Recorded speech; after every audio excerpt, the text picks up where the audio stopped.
Well, thank you so Good. much, David, for being on the author's table this morning. My pleasure.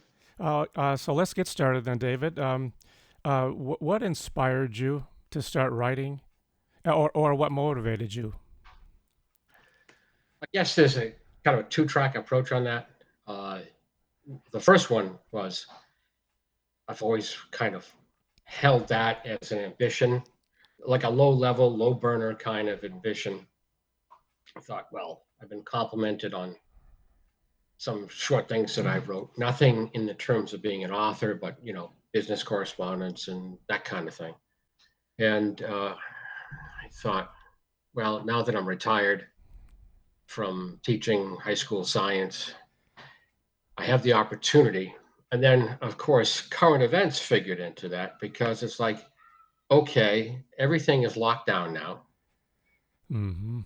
I should do, and I'm certainly not original on that, but I should at least try. So I started with a short part of an idea I had for a book, had a couple of friends have a look at it. They gave me the thumbs up. Okay, proceed. And I think no one was more shocked than me that I actually got it done. And there it was. It just, I needed something to do in retirement. Like I said to other people, I could have spent the time and resources playing golf. All right. Well, all I would have done was walked off the 18th hole with a memory of a very poorly played game. And that's it. But I do this, and now I have something I can hold. There it Mm-hmm. is. It lasts longer than a golf game, That's right. and it's so, and it's mine. That's right. I did this. That's right. No one else did this particular book. So that's pretty heady, pretty powerful stuff. Oh yes. Uh, Now, did you have like or what was your writing zone? Where did you like to actually sit and write? where did I like physically located? Yes. Oh, I have a in the second floor of our house in Portsmouth, Rhode Island. I have this little alcove, and I have this desk. Well, I might as well put that desk to use, and That's that's right. where I wrote. Yeah. And I got some good views from here, and I it's a comfortable spot I'm used to. This is sh- where I used to do my teacher stuff. Sure. So And I think that's good too, because especially if you have like the views and that, it can sort of put you in that frame of mind too, that relax, and you can clear your yeah, mind. and Absolutely. Now, I think it helped. Yeah, oh, absolutely. I have a very nice view to my back uh, of Narragansett Bay. Oh, nice. So Very yeah, nice. yeah, yeah. It's wonderful. Now, before your book was published, uh, like what kind of research did you do to like being a self-publisher or Yeah, having a publisher? self-publisher. Hmm. There's a firm in now they moved to Warwick, Rhode Island, Stillwater River Publications. They offer to put the thing together for, like, say, Amazon and so forth, and Hmm. but they also offer some additional services, like in formulating a press release and that kind of stuff. And being a new guy at all this, it was a learning experience for me to watch them. I have to say too that when they said they were going to do something, they did it. They were on time and on target every time. That's a big plus. And yeah, it's a big plus. And so that was useful. I mean, they were very critical and all that. And I also, being a new guy at this, I asked someone to edit it too, Hmm. and because Because that's very well, I just critical. never written anything. Right. Yeah, and so I took almost all her advice on things. Some things, we politely disagree on, and go with that. As far as researching, uh, you know, uh, uh, it is amazing how much stuff you can find online, Absolutely. especially especially in the time I was writing it. we were kind of restricted, necessarily so, of where we could go. Um, so and especially for the setting of the story, it takes place along the U.S. Canadian border between Eastport, Maine, Mm-hmm. a nice little old fishing village that's been there forever and since colonial times. And there's also a town just over in New Brunswick, about 11 kilometers north or so from Eastport, a large, well known tourist town among that area. Mm-hmm. And I had been to St. Andrews on vacation in 2019, I think it was, and just thought it was lovely. You know, there's two towns that are very much the same size, same location, uh, and just both peaceful. And so I took that and what I could find out online and Google Earth, for example, Mm-hmm. I could map out Eastport. I had thought of going to the United States Coast Guard station at Eastport because that's in a critical setting for the novel. But then again, it's during COVID. You know, I might be more of a burden to them. Who is this guy coming up here That's thinking, right. you know, That's right. he can just ask us questions? Yeah. You know, so I think there was a reasonable reluctance to Mm-hmm. do that, to bother them. Um, but you put everything together, and based on some of my own experiences, for example, on that Coast Guard side, I did serve in the Coast Guard as a junior officer and did much that kind of work in coastal search and rescue. Mm-hmm. And by today's standards, I guess the stuff I did then was rather pencil and paper and acetate sheets. It's rather primitive compared to what they can do now. But thank you You for know, it's your amazing. service too, David. Oh, there are other people that did a lot more than me. So that was in the 80s. That was a long time ago. Well, still, But it did give me insight into how to create the plot. You sure, know, sure. so Now, I knew where to go. now, your brother-in-law created the cover. Is that correct? That's right. See, here's the cover again. Yes, and Yeah, actually, the he's a it's yes, it's a combination of the you know American flag and the Canadian flag. yes, and uh, it kind of noted right here. It's like the Canadian flag. You know, you see Yes. the stem of the maple leaf, but it almost looks like it's bleeding into Ah, the American flag. And I didn't notice until I saw it actually on the book. And I thought, well, that's a nice little happy accident there because that fits the plot line. sure. Now, You know, now, uh, did you have a lot of the like say so how you wanted the cover, or did you just have your brother-in-law come up with some ideas and he's my brother-in-law, and I trust him with everything. And he came up with that, and I thought that's the. I know you've done graphic design yourself, correct? that's correct? Yes. Well, you know, it took me all of half a second to say that's what I want. Mm-hmm. You know, it's simple and it required only minor adjustments. And then he started talking and things like, "Well, I need to know the dimensions of the book spine." And I'm going like, "What's that?" but Yeah. we got it all done, and I think it has that kind of cover art that if you put this in a in a bookstore or a line of Mm-hmm. shelves, this is one thing that I think will catch someone's eye. Has a lot of impact. Yeah. You know, So and sometimes less is I like it. more, and I think that yours shows that it doesn't have to be Yeah. complicated to make a point. No, it's not. It's not a couple people walking away like you see in a lot of novels Yes. in the shadows and stuff like that. It's just boom, there Yeah. it is, and it's really fitting for the story where I just introduce conflict into one of the most peaceful areas you'll ever find. Hmm. Okay. And by Well. the way, Yeah. Yeah. I would encourage anybody who could go there. Oh, Beautiful. yes. Especially in the fall. Oh yeah. Oh, with all the colors. Oh my gosh. Uh, Now, since we're talking yeah. about refuge, let's get into detail about your novel and sort of not the whole story, but give it a good you know little taste. A little overview. Yes. what I did, along with the current events of COVID, Mm-hmm. I just used our political current events and Mm-hmm. sort of extrapolated from where we find ourselves now. I really didn't put COVID into the novel at all. I thought that would be an unnecessary complication. Right. But I just placed us as a nation some years in the future, not decades. I leave that kind of ambiguous what year I am operating in, but in the near, very near future. And in this case, what we see is a turnover in government, a very nasty election where there is political violence.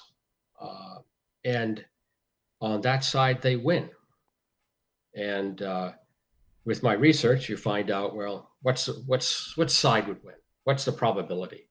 There's possibility for either side, far left, far right. Mm-hmm. But when you look at the studies that are done, most of political violence, roughly three-quarters of it, is done by the far right. Uh, let's say 75%. Let's say 20% is done by foreign entities. And then about 4% by the far left. That's from the Department of Homeland Security in 2017. So that fed into the narrative pretty well. So I just imagined that. And I imagine a time where the election is done. There is a background of violence and some laws to suppress voters uh, and nullify voters. Well, we are seeing that now. Mm-hmm. And so we put in a new president, a far right president, and there's a reaction to that, uh, a negative reaction to that among a lot of the populace.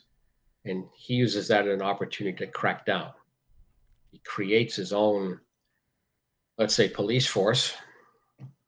And from there, I just allow the plot to go. And on the other side of it, I take the main character, a guy by the name of Mike Wynot, and his wife, Deborah, both former Air Force officers Mm. who just happen to find themselves on the other side of the Canadian border. And the border gets closed, a fit of pique by the new president, because the Canadian Prime Minister, uh, suggests that this was not a good move for America, and that actually is openly critical in questioning the legitimacy of the new U.S. president. And that starts a contest between the two. The border gets closed, and Mike and Deborah Wynot find themselves on the other side of the border. Could they get back home? Possibly, but they're terrified Mm-hmm. because both of them have been politically active to some degree, and they stay in place at a place in St. Andrews they had just purchased for summer vacations. They're afraid to go back, and so I play a lot of that separation that happens between them and their family, extrapolate that to other minor characters in their dissident community. Mm-hmm. And from there, I guess I was a pantser. Okay, now I got this set up. Where could I take this? That's right. And It can take I you just anywhere. move it along. Mm-hmm. And Yeah. oh, yeah, it sure did. It Yeah. sure did. And so that's kind of the summation, a contest Okay. in a fight for democracy, Right. Yes. uh, which I guess is relevant to our times. Now, how long did it take you to write that, David? Okay, so it dropped on Amazon in November last year. Okay, so this coming November will be a 1 year anniversary. It took me, I started in 21. Okay. Uh, and so it took me about a year and a half or so um, to go through the entire process. And again, I'm retired. I wasn't playing golf. What else am I going to do? And so I'd spend several hours, sometimes a day, Sure. just be watching something on television. Oh, wait a minute. Okay, run upstairs. Blah blah blah Yeah. blah blah. Two Yeah. hours later, I just added all this stuff, and so off and on, about a year and a half. Okay. All right. Now, do you see yourself writing a another novel, maybe off of Refuge? Yes, and actually, I'm 100 pages of Microsoft Word into this Oh, one. oh, fantastic. Book number two. Working title is Captive. It's about a writer, an author, who writes a story, a novel that starts to do well, but then attracts, because of the subject matter, some criticism. And he starts getting threats. And I am taking him through that journey. And it opens right up with him waking up and discovering that he's bound and gagged in a room someplace. He's been kidnapped. And then I just go back in time a little bit and build up to that point. Okay. Uh, and uh, You could almost see that as like a series, a television series, you know? okay, I'm not going to get it too heady here. No, Um, but it's nothing you wrong with know, thinking that way, though. you That's never all. know. That's right. Absolutely. I mean, you figure, Yeah. you're right though. What is going on in the world today? And the title Refuge, but you can even see it as Yeah. just even if it's not a series, it's at least maybe a short film, or it could be anything. Okay. Yeah. Just I fantasize about an think positive. HBO series, but That's right. yeah, it would be nice. But Absolutely. Yes. Yeah. one step at a time. You got I it. try to hold back my expectations, even though I'm always trying to figure out new ways to promote it. Sure. Uh, I try to think about it as like I used to think about students when I was teaching. Okay, first day I'm planting seeds. Hmm. I'm going to need a while before there's any germination with Yeah. these kids. Uh, some Yeah. of them required a little while. Some of them, I think, came in full grown. They were just wonderful, just great. But That's true. it's got to be even for this a slow, steady kind of thing. Sure. Now And what? and Yeah. Go ahead, David. and part of the inspiration for novel number two is that you attract some trolls with this Hmm. subject matter that I wrote in the first one. Sure. Not many, just a couple. So well, okay, look at the news, see what's happening. You got a like, for example, a meteorologist in Iowa decides to move because he attracted some pretty serious trolls because he wanted to talk about climate change. Okay, well, why can't I make that Hmm. the atmosphere that I can write in and just take it from there? That's correct. Yes. Small scale, but very personal, very local, Hmm. and just go from there. Now, what lessons did you learn from writing Refuge? Yeah. Uh, it's easier to read a book than write one. I picked that one up. Yeah. Especially a Uh, novel. uh, yeah. Uh, the lessons are it just try not to think too hard about I got to finish it by a Hmm. certain time period, unless you're very, especially if just starting out. Try Hmm. to make it a steady, uh, just sort of amount of work. Uh, don't think that you're going to be up in a room with one light bulb and a laptop, writing for 8 hours. Right. At least for me, that wasn't my experience. Hmm. I think taking small bites is better.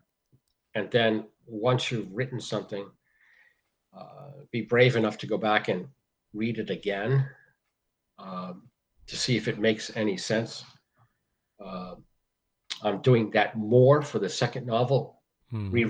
writing, reading it, rewriting it, reading it again in short passages to make sure that it makes sense. I'm not contradicting myself in the plot. That's correct. Yes. So it takes a lot of attention to that kind of stuff.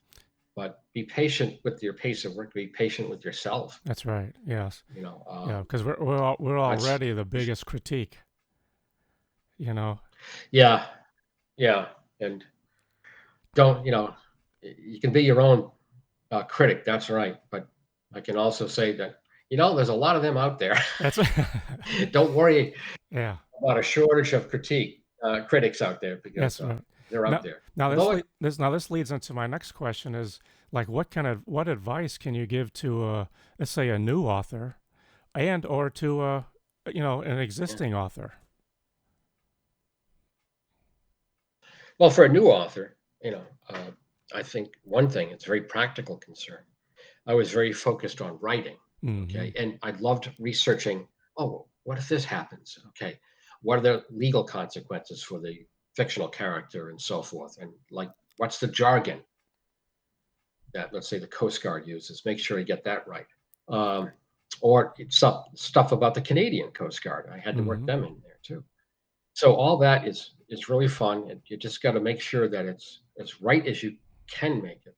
Um, but uh, when you let's see, when you're writing it, don't ignore, especially if you're going to be self-published, which is, I guess, the majority of authors these days.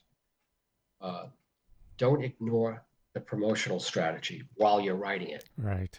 If I could have, I would have had that running on the second track along with the book. Just what are the options that are out there for getting your name out there? Uh, because I think I could have been a lot faster on that. Um, but I think, overly focused on just getting Mm-hmm. the darn thing out there. Oh, yeah, now what are you going to do? It would be nice if people read it, That's, that's right. you know. Yes. So Okay. I would say that is a really important lesson that I learned. For existing authors, if they're have a traditional publishing house, they have the support and advice Mm-hmm. of that publishing house, and so I guess that closes that learning loop a lot faster. Sure. Sure. Now, on the 19th of August, you had a book signing event, and so how did that go? Yeah. Oh, yeah. The 19th, I had something at a farmer's market out in Situate. It's the 19th of last month. Yes. Mm-hmm. And that went pretty well. Oh, I sold awesome. a few books. I talked to some people. It was And, pretty cool. yes. And it's just a few hours at a farmer's market. I was the only author there. The Association of Rhode Island Authors, okay, which has, well, slowly ticking up toward 400 members. They are all Rhode Island based authors, obviously, and they arrange for this. So every time you have a farmer's market, which is almost every Saturday through the summer, yeah, they have a space available uh, for our area So you can do that. author. You And can do so that every I weekend if you got wanted on to. that and Is go ahead. Yeah, you can do that every weekend then if you wanted to, right? I think there's a philosophy of share the wealth, Okay, gotcha. Yeah. which is altogether right. Yes. Yeah. So, I mean, you can get one early on and you're in there rock solid. But then there could be like you go on wait list for others, and if nobody takes it, well, you're waitlisted for that day. Maybe Sure. they'll put you at the plate. They're very nice, by the way. The people that run that farmers market, It was a nice feeling though, isn't it, when and people come and see and they want to buy your book, and you get to mingle yeah, with the it, readers, and I think that's awesome. yeah, yeah, Now, it is. yeah, Uh, yeah, yeah. Go ahead, David. there's another one that I'll be doing a book signing at the Narragansett Brewery in Providence, Rhode Island. That's December 7th. So what could be better? That's right. Have people drink some beers and have them part with their money. That's So, you and, know, and read your book, right? That's yeah, it'd be nice if they read it, but I'll take a sale first. oh, of course, absolutely. Now, um, Yeah. now you have a website then, right, David? Yes, I do. www.refuge davidschoorens.com. Okay. Now they can go there and purchase your And book I have, there.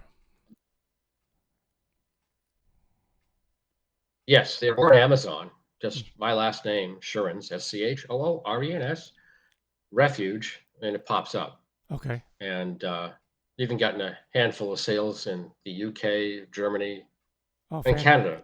You know, fantastic. um, Absolutely. so that's so jokingly, I could say I'm an internationally known author by only a few people, Hey, you never know, but right? It's like you said, you got to it's plant the kind of seed. nice. That's right. You never know. That's right. Yeah, plant the seeds, and some will germinate, and some won't. That's And right. you can't tell which one. That's right. Well, You try in promotion. You try that everything. that's right. All right, David. Well, I thank you so much, sir, for taking the time this morning, and I really appreciate it. And I wish you the very best on your journey. And please keep me in the loop of when your next book is done. And I would love to have you back on the Yeah, program. yeah, yeah. Oh well, thank you. Especially when I get the number two one going. Yeah. That Yeah. looks like it. That would be a lot of fun. Yes. Yeah, I'm on Facebook by the way too. So Okay. Fantastic. just my name, and so I think you're also there. So Yes. Yes, I am. uh, that's another thing where people can find me. Okay. Excellent. Well, again, David, I thank you so Okay, much, and you have a wonderful day. you bet. You too. And thanks very much, Brad. You're very And welcome. I do like the Three Stooges over your head. That's Oh, really cool. yeah. Well, thank you. Yeah, my parents got that for me a few years ago, and it was by an artist. He actually used the outline as with string, and then painted the inside and stuff. It's really Wow. cool. It's really neat. Yeah. Thank you. And the one on A the other big fan of it. Big well fan. well thank you. And you can check out my books then too. Um, Yeah, poetry, comedy. yes. And on the other side is the Abbott So, and Costello one, and Chris Costello signed that one as well. She's the daughter of Lou Costello. oh, cool. Yeah. So Oh, wow. yeah. And the one that's up here is I've had that since I was little, and my parents got me that one too. It's a drawing of Charlie Chaplin of the Gold Rush. Wow. Yeah. So yeah, Oh, cool. I've always loved the old comedians since I was little. Oh yeah. Yeah. Yeah. But again, David, thank you so much, and again, please keep me informed, and I wish you the very best. Same to you. I will do that. You take care. You too, David. Thank you. See you, Okay. Brad. Okay. Bye Thank bye. you. You're welcome. Bye bye.